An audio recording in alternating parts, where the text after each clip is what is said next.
Hi there. Big leaks for House of the Dragon Season 2 filling just came out, in the form of very extensive spy drone footage of all the new sets they're building at the Leeston Studios backlot. Most prominent of which is what is blatantly a fully realized live-action set of the top of the wall. The wall with the Night's Watch. And that's an expansion. They don't go there in the book during the narrative of this civil war. That the closest is Jace's mission to the north. Obviously, everyone realized this is an expansion to Jace Valarian's storyline. That as he's going to Winterfell to win an alliance with them from Cregan Stark, they're going to go on a detour to check out what's going on with the Night's Watch in the Wall, which ties into all the prophecy stuff. Before I go forward, I'm not going to show this footage or any screenshots of it. It was posted by Unbox PhD, great guy for that. I am terrified of HBO panicking and sending takedown notices. Other channels have put up the footage and said while they were putting it up, I really hope I don't get a copyright strike. And there really aren't details to pick out from it. I'm just going to talk about the implications of it. You know what the wall looks like. If this was something that I wanted your help parsing it out, that, here's some heraldry, what does it look like? It looks like the top of the wall, the trenches that they dig in to protect them from the wind. They didn't build Castle Black. That you could tell that they didn't build that as a set, but the top of the wall where someone would look out over it, they built that, and so apparently they're going there. Castle Black they can do as interiors on sets and things. They don't need to build the courtyard or anything. So for copyright stuff, that on top of that, I am stunned you managed to get a drone in there and they didn't take it down or try to hunt it or anything. It's nice to have, and it's wow you got in there, but it's not like they caught, like when we could catch the really extensive footage of when they were filming on the Driftmark Island in Season 1. It's not like that. The big thing, there were two scenes. The second one was with Aemon. They're going to split that off into a separate video. So just dashing this off quickly, audio only. Look, there was a shot of what is clearly the wall, and they went to the effort of building it as a full set. I don't actually need to show that and risk copyright stuff.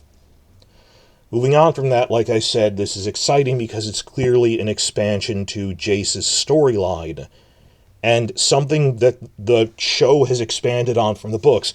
Remember when we hoped Game of Thrones would expand on the unfinished book series? And if you look back on seasons 5 through 8, they didn't really reveal that many things. Like they said, there were 3 big wow things, like obviously the Hodor thing, but other than that, so many other character storylines just fell by the wayside and weren't revealed. We never found out, why the season cycle is the way it is, other than that it's something to do with the White Walkers, or a bunch of other stuff. There weren't that many big revelations going forward. In contrast, this show is actually Martin working hand in hand with them to round out details from the books that they confirmed. Yes, the thing that Aegon the Conqueror, Aegon the First of the Targaryen dynasty, he conquered Westeros to unite it because he had a prophetic dream that the White Walkers were returning. And he called his prophetic dream the Song of Ice and Fire, which apparently later Jon Snow's father Rhaegar is the only person in the book so far who has ever uttered that phrase, that his will be a song of ice and fire. And this reverberated down. So this is why the novel series is called A Song of Ice and Fire. And just that they expand on that Martin confirmed that. But, okay, even the book fans, not in a bad way, were happy about this. We don't think Martin ever really planned out that Aegon passed it down through the generations, but logically, wouldn't he? I think it's what a smart person. I'm happy Ryan Condal, his team. That is an expansion, but it's a welcome one. Wouldn't he try to pass this down and maybe it was lost when in the Civil War, or when it wasn't passed on at a certain point? So the logical repercussions. But months ago during Season 1, I made a video about, okay, how would this have affected the early Targaryen kings and their decisions prior to the Dance of the Dragons? I'm linking that at the end. Please check it out, because If Martin didn't consider that, it lines up very well with what the early kings did. Well, at least Aegon the Conqueror, obviously. Like, I think the real reason he made peace with Dorne is because they sent him a letter saying, we found out about the White Walker prophecy, we are in the south, they'll kill us last, and if they do come and you're still fighting us, we will not unite with you, we will make you fight on two fronts, so you better make peace with us if you believe in that prophecy. And so he did. But Martin knew Aegon thought of this. But like the other ones, like maybe Aenys was so indecisive because of the prophecy, he didn't want to cause a war with anyone, which only led to war. But particularly King Jacaerys, who we briefly see at the beginning of House of the Dragon. Like, why was the first highway from King's Landing to the Wall, the King's Road? That makes no sense. You'd build the first highway between the major cities.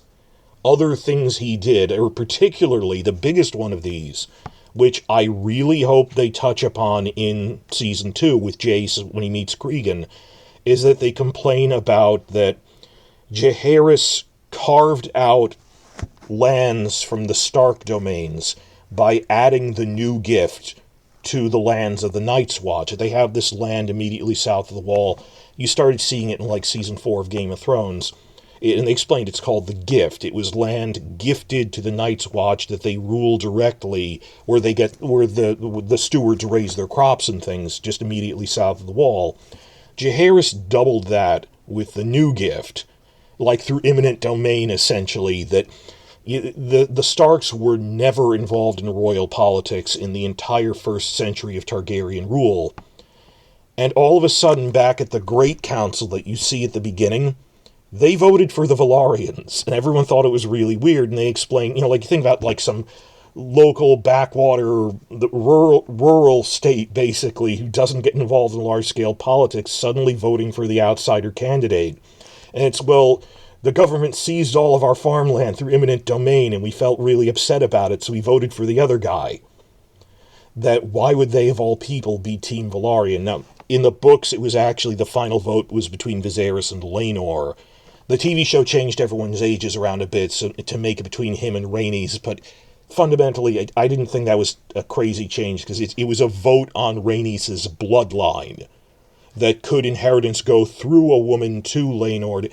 It's an okay condensation to, in the TV show, go, well, we made him younger, so I think he was only born the year after the Great Council. Make it a vote between Rhaenys and Viserys, same thing. That I hope they do bring up in Season 2. We voted for Rhaenys because we were angry at Jacaerys for giving all of these lands to the Night's Watch. What the hell did he think was going to happen? Some giant army all of a sudden was going to come from the north and attack the Wall? The wildlings? They've never been able to do that in thousands of years. And for Jace to realize, and then in turn brings up the question, could Season 2 have like a flashback, a brief flashback, or reference at least, explaining that between when Rhaenyra was crowned and when Jace left Dragonstone Castle, she like pulled him aside and said, okay, you're the royal heir now. Now that my father is dead, you're my heir, and you're going to the Starks. There's actually this secret prophecy that the White Walkers are coming back. It's the Song of Ice and Fire. That will Jace know about that when he goes to Winterfell is a big question. So they might be drastically expanding the Winterfell storyline. We know it will at least appear briefly. They'll at least tease it in the first episode. Chronologically, I think he'll be there, but it'll be like by the end credits, and here's Winterfell to set up that episode 2 is when he's really doing stuff at Winterfell, I think. I'm not really sure. We're parsing that, but early in the season, he'll be at Winterfell. And they'll make a side trip to the Wall, probably to... this is a slide I had from an earlier video, I just copy-pasted it. I really hope they bring up Jacaerys, who we did see on screen. He was funding the Night's Watch with the new gift. He even gave them money to build new castles, and they've only had 19 castles for thousands of years. Like, they had 18 at Queen's Crown, and they built replacements for the Night Fort. The only time Jacaerys was ever mentioned in Game of Thrones was when they went... Remember when Sam and Gilly snuck through the ruins of the Night Fort, and he said, oh, it was abandoned in Jacaerys' time, that it was too big to maintain, so he gave them funds to build a newer, better, but smaller castle nearby.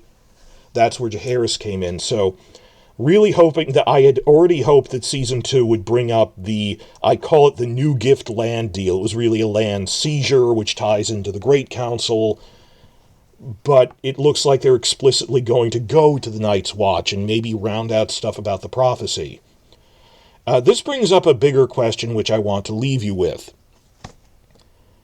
Why did they build this as a physical set?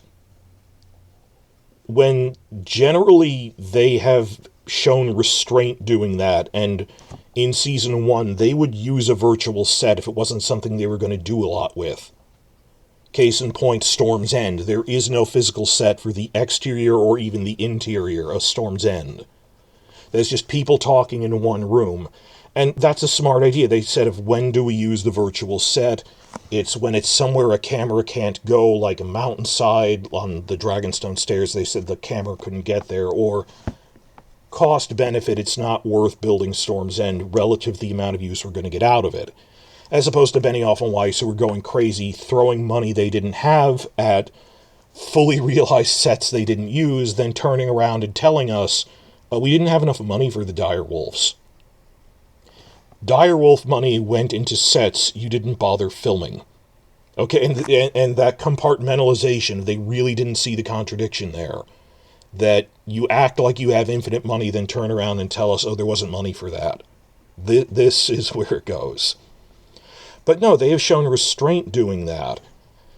And it's not like they built all of Castle Black. It's just the top. It's relatively easy to make a set that's just, tunnels carved into the top of Wall of Ice. They're ice trenches, basically, like Battle of Hoth. But it's just trenches in the top to protect you from the wind. That, I'm either going, oh, it's so big, or it's too small. They didn't build all of Castle Black. They just built this relatively easy-to-do top section. Nonetheless, they could have done this on green screen. I mean, they really could have. Maybe they thought if they're walking around through the top of the wall, the audience could tell. But what does that imply about... Are they intending to get real extensive use out of this thing?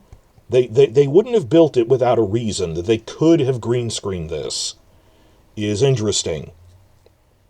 As for the plausibility of this change, I don't really have a problem with it or anything. He doesn't go there in the book, but Winterfell isn't that far from the Wall when... This is before the wars really started and the pace is really increased. I mean, like Tyrion and Jon went from Winterfell to the Wall in what story-wise was a couple of weeks, but was like 2 or 3 episodes because it wasn't going that fast yet. That's fine.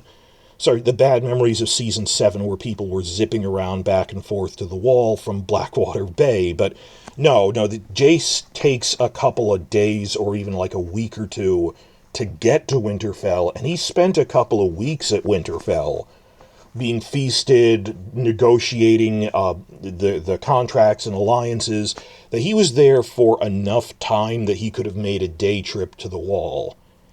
And while it is absurd that you could think a dragon could fly from Dragonstone and King's Landing to the Wall in a single trip, from Winterfell to the Wall, that's fine. Like Alysanne, Jacaerys' wife Alysanne, Queen Alysanne, did fly from Winterfell to the Wall to check it out. So, okay, he's doing what Alysanne did. That is physically a normal flight. It's not like, I think I'm going to check in on the Iron Islands or the Arbor. That's fine. As for overall time, he's there for his trip takes like a month or two before round trip to the Eyrie, then Winterfell, then back. So taking a day or two added on to that journey to go to the Wall, which I don't consider that a problem. And it's not like, he's avoiding being in the war. This is a very important diplomatic mission, securing the armies of the Vale and the North to fight for Rhaenyra. Everyone is really impressed that he successfully did this, even though he's not fighting. The biggest wars are fought in the diplomats' chambers. Forging alliances to get on your side, and he did it very successfully. So this might just be a cameo by the Night's Watch. It might be something really spelling out the prophecy stuff. Some big revelations about. They call it the Pact of Ice and Fire.